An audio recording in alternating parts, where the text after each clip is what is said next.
कवि आगे कहता है, कपोलों में ऊर के मृदु भाव, श्रवण नयनों में प्रिय बरताव, सरल संकेतों में संकोच, मृदुल अधरों में मधुर दुराव।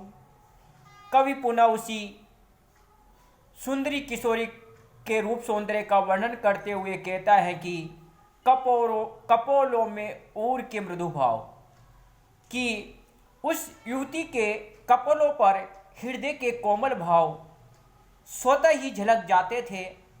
कपोलों में ऊर के मृदु भाव अर्थात गालों के ऊपर, कपोल अर्थात गालों के ऊपर उसके हृदय के जो मधुर भाव थे वह स्वतः ही प्रतीत होने लग जाते थे।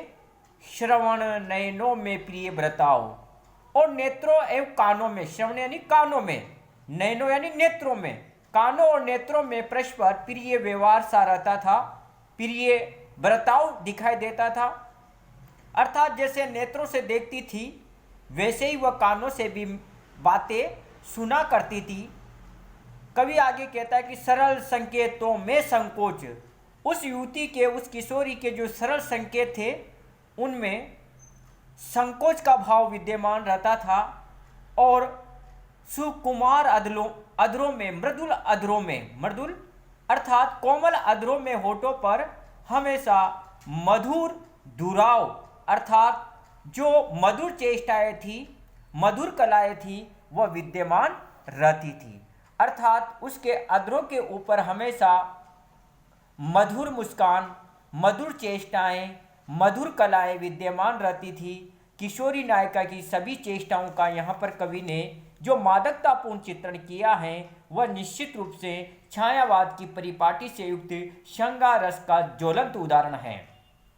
कवि आगे वर्णन करता हुआ कहता है, उषा का ताऊर में आवाज मृदु, उषा का था उर में आवाज, मुकुल का मुक्त में मृदुल विकास, चांदनी का स्वभाव में भास, विचारों में बच्चों के सांस, बिंदु में थी तुम सिंधु अनंत, एक सुर में समस्त संगीत, एक कलिका में अखिल बसंत, धरा में थी तुम स्वर्ग पुनीत।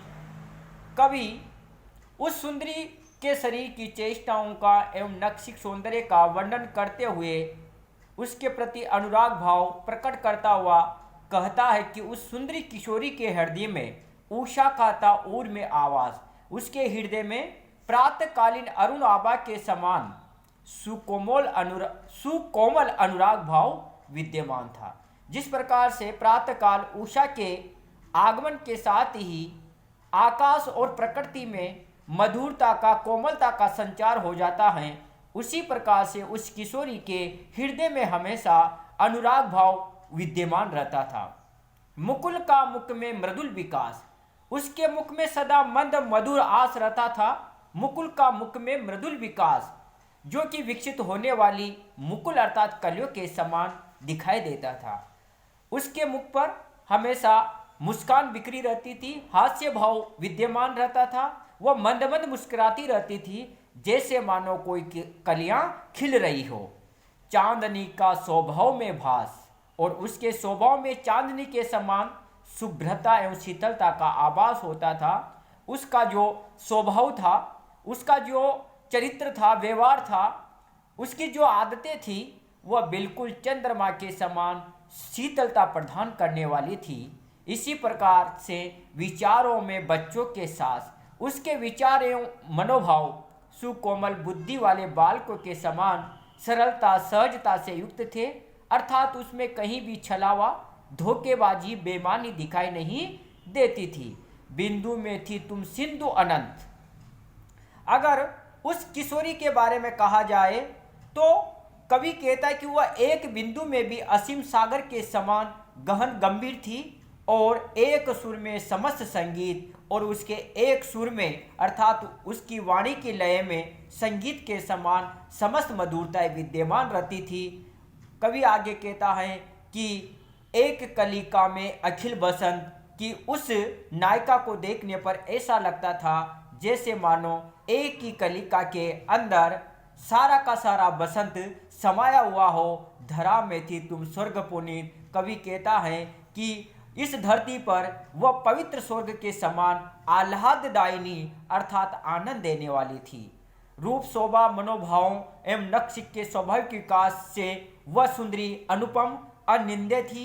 उसके शरीर की प्रत्येक चेष्टा में, प्रत्येक अंग में प्रकृति और मानव जीवन की अतुलनीय आनंद प्रदान करने वाली श्रृंगार से युक्त चेष्टाएं, क्रियाएं, क्रीड़ाएं अंग प्रत्यंग में समाई हुई थी। कवि ने यहाँ पर अप्रस्तुत विधान के लिए लाक्षणिकता को अपनाया है। सुंदरी किशोरी की रूप शोभा का जो चित्रण किया है वह अनुराग की भावना से रहस्यात्मक अभिव्यक्ति के द्वारा प्रकट हुआ है। रूपक, उपमा तथा समासोक्ति अलंकारों का सुंदर प्रयोग कवि ने किया है। कविता में गेयता एवं श्रृंगार विलासता विद्यमान है। यहाँ पर कवि ने छायावादी परंपरा का निर्वहन करते हुए एक सात्विक रूप सौंदर्य का चित्रण किया है, जो कि प्रकृति की और युवती की जो तुलनात्मक योजनाबद्ध तरीके से उपमानों के माध्यम से जो रूप सौंदर्य और श्रृंगार को स्पष्ट किया है, वह कवि की प्रखर अद्वितीय प्रतिभा का एक सरल सा उदाहरण देखने को मिलता है। जय हिंद, जय भारत।